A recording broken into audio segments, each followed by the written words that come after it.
Okay, get this.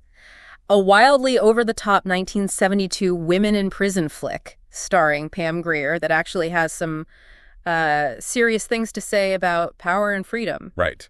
That's the surprisingly deep rabbit hole we're diving into today. It's fascinating, yeah, how this film, which on the surface looks like pure genre indulgence, just crackles with this satirical energy and, a genuinely revolutionary spirit. Exactly. It's like liberation not through polite requests. No. It's all about explosive rebellion. So we're plunging into the cinematic world of The Big Birdcage, that 1972 cult classic directed by Jack Hill. We've sifted through some fantastic analysis that really unpacks what makes this film tick. And for you, the listener, think of this as your shortcut. A way to understand a cult film that, let's be honest, often gets dismissed.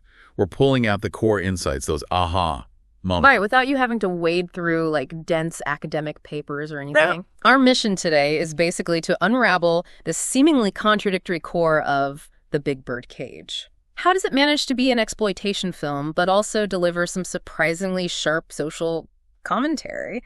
We're essentially giving you the cheat sheet to understanding this cinematic oddity. And what's crucial to understand is how these different elements actually work together. Our sources really light this up, looking at everything from the plot, which is pretty fast-paced. Oh, yeah. To the psychology of the characters, the symbolism, the visual language, even those unexpected social critiques. We'll even point you toward other films that kind of explore similar ground. Right.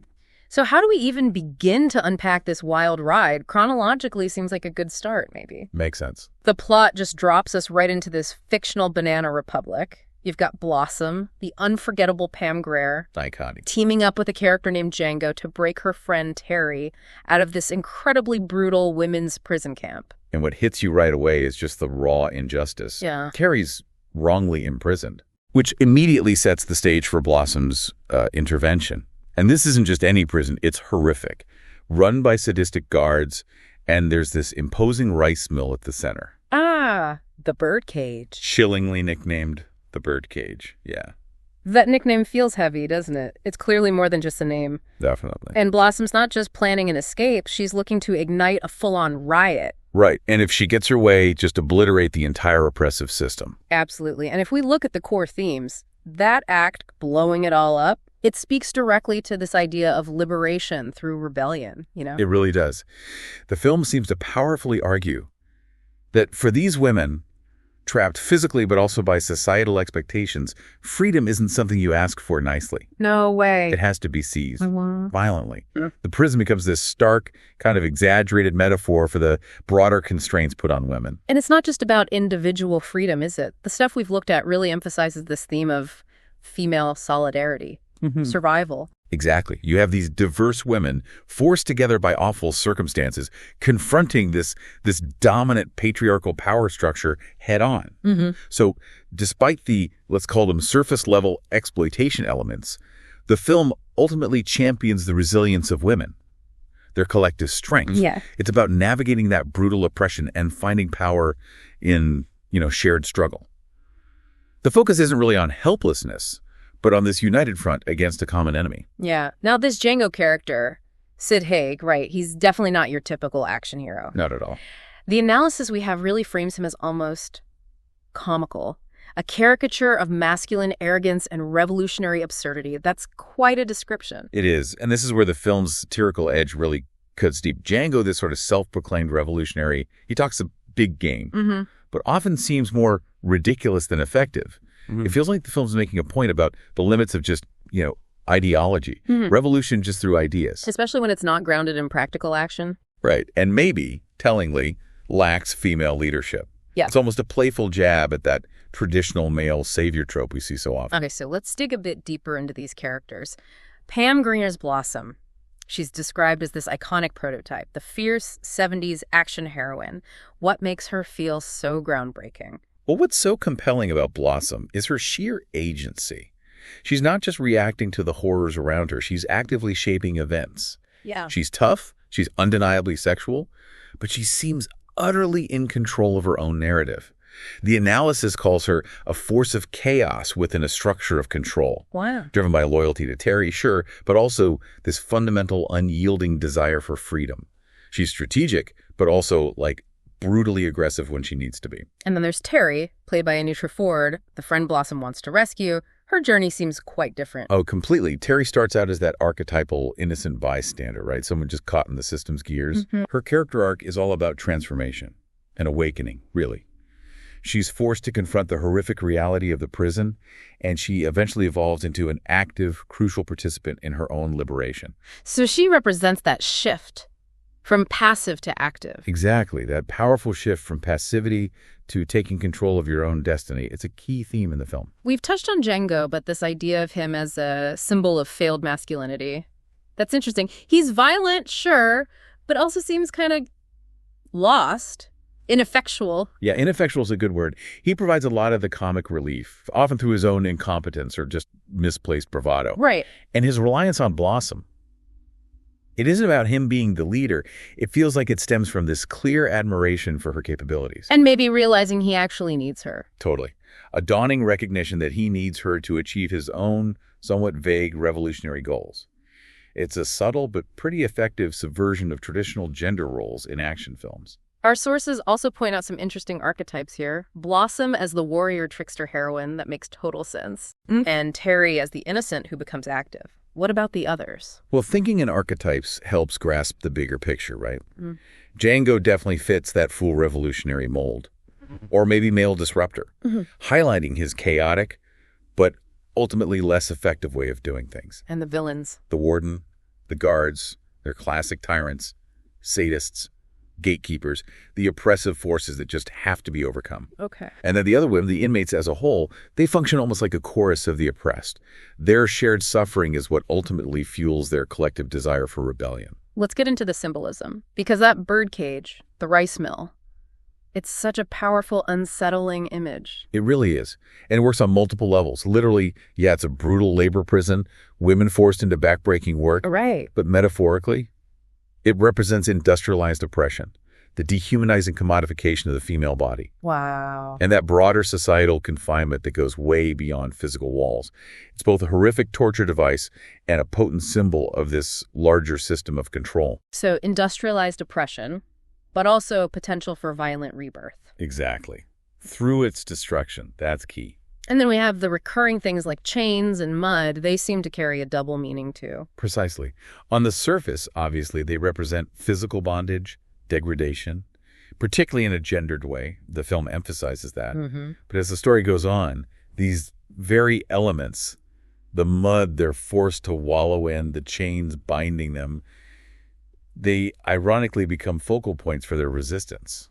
So the things that oppress them become symbols of breaking free. Yeah, the tangible things they physically break free from. And you can't have a good rebellion movie without some serious explosions, right?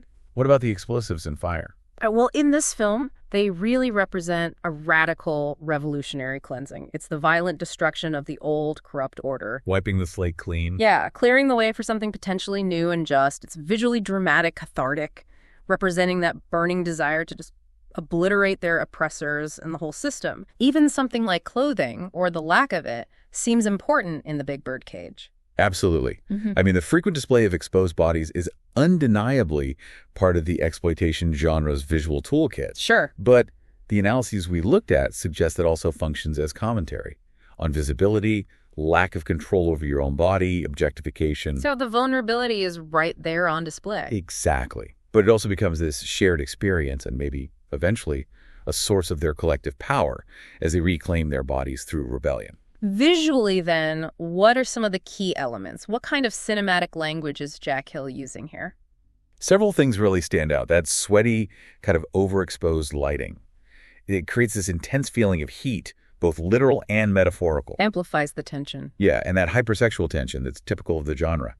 Then you have these recurring group shots of the imprisoned women, which visually emphasize both their shared suffering and their latent potential for, unified action, uprising. And the costumes we see outside the prison, they seem intentionally, over the top. Oh, totally. The flamboyant, almost cartoonish costumes worn by Django and Blossom outside the prison. they really underscore the film's satirical tone. Right. They look like these exaggerated figures of revolution, which kind of supports the film's critique of purely performative rebellion that lacks real action. And we can't forget the constant dominating presence of the birdcage itself in the shots. Absolutely not. That rice mill set piece is central. It's constantly there, looming menacingly over the characters. A visual reminder. Yeah, visually reinforcing the cold mechanization of their punishment. It's this perpetual, inescapable reminder of the selectum they're desperately fighting against. So looking beyond just the surface story, how does the big birdcage work as a metaphor, an allegory? This prison setting, it's clearly not just a literal prison. No, definitely not.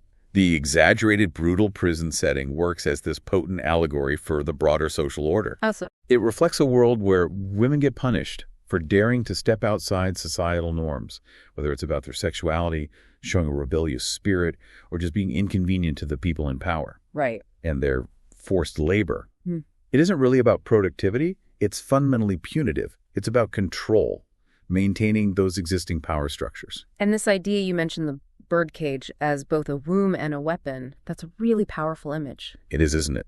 The rice mill symbolically can be read as this grotesque womb, a place where women are dehumanizingly processed into just laborers. Stripped of identity. Yeah, stripped of individuality, agency.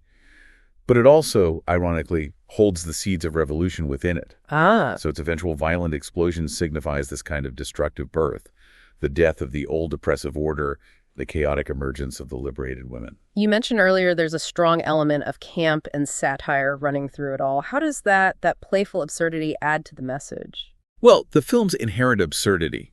Some of the dialogue is deliberately heightened. The performances are often over the top. The situations are outlandish. It acts as a kind of meta-commentary on the exploitation genre itself. Jack Hill is both fully embracing the conventions and simultaneously subverting them. Playing with the rules? Exactly. By intentionally pushing the boundaries of believability, he draws our attention to the inherent ridiculousness of the power dynamics on screen. And, by extension, the ones in the real world. So camp here is like intentional exaggeration, theatricality. Yeah, highlighting the absurdity of it all. Okay, so when we piece it all together, what are the main things the big birdcage is commenting on softly? Our analysis points to several key areas. It's definitely a stark critique of authoritarianism and the brutality of prison systems. Right. It directly confronts patriarchal control over women's bodies and the way both their labor and their looks are commodified. It also, subtly but effectively, comments on the limits of purely male-dominated revolutions, implicitly suggesting you need female leadership, female agency for real liberation. Interesting. And finally, it exposes the deep hypocrisy around sexual repression, where the authority figures who preach morality are often the main abusers. And the ending, that final victory, it's really significant that it belongs to the women, not Django. Absolutely crucial. Despite Django's sort of bumbling involvement, the film unequivocally rewards female resistance. It's Blossom and the other women who bring it down. Exactly. They are the ones who rise up and dismantle the system, which powerfully reinforces the film's underlying message. True liberation comes from female solidarity, collective action, and directly challenging patriarchy. Which the film suggests will face its own consequences. Definitely. So for anyone listening who found this dive into the big birdcage intriguing, what other films might they check out? The sources had some recommendations. Yeah, there's several companion films that resonate in different ways. The Big Dollhouse, also Jack Hill, also Pam Grier. That's foundational women in prison stuff. Okay. Cage Teat is maybe more overtly feminist, politically charged. Female Prisoner, #701. Scorpion brings a Japanese perspective, amazing visuals, strong female leads seeking revenge. Yeah, right. For something more contemporary, exploring female rebellion, maybe Foxfire. And if you want to go darker, more extreme institutionalized misogyny, there's Ilsa, she-wolf of the SS. Wow, okay. And finally, another Jack Hill gem, Switchblade Sisters, dives into girl gang dynamics with both satire and feminist undertones. Lots to explore. So wrapping this up, it's clear the Big Birdcage is way more than just your standard exploitation flick. Oh, precisely. Beneath that surface layer of, genre tropes and sensationalism, there's a surprisingly complex film. Thought-provoking. It powerfully engages with these big themes. Rebellion, female solidarity, sharp social critique. It cleverly uses the very elements of exploitation to kind of subvert expectations and deliver a potent message about power. Okay, here's a final thought to maybe chew on. Considering its undeniable roots in the exploitation genre, does The Big Birdcage's unwavering focus on female agency, on female triumph, make its revolutionary message more impactful for audiences or less? How does that specific context shape how we understand its social commentary, even today? That's a really crucial question. Gets right to the heart of why this seemingly niche film still resonates, still makes you think about entertainment and social commentary. Well, thanks for taking this deep dive with us into the unexpectedly profound depths of The Big Birdcage. We really hope this has given you maybe a fresh, surprising perspective on a true cult classic. Yeah, we trust this exploration has lit up some of the fascinating, often overlooked layers within what might initially seem like just a straightforward genre film. Join us next time as we take another deep dive into, well, you'll just have to tune in to find out.